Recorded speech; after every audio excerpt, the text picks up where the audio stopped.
Le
Au avut emoții, sper că v-a plăcut colajul nostru de colinde. Mulțumim! Vă dorim sărbători fericite. Ei sunt clasa a doua de la clasa albinuțelor de la Românești și ne bucurăm că ați ieșit să ne auziți cum colindă. Cum spuneți? Sărbători fericite, da? Sărbători fericite! Și ce îi urăm domnului primar? Nu, mulțumesc! Sănătate, nu? Un an mai prosper, cu proiecte mai multe, nu? Bani mai mulți pentru comunitate, nu pentru personal, nu? Care, destui. Aduce moșul dacă trebuie, nu? Așa să fie, da? E numai voi din dumneavoastră ați putea fi foarte atent. Vă urez la mulți ani, multă sănătate și să fiți sănătoși. Și să învățați carte. Să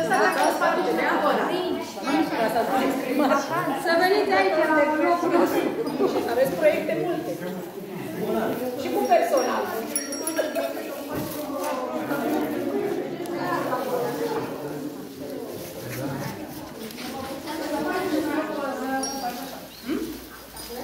Lasă cu ea, mă, îi dă mie până dacă să nu ești cu ea.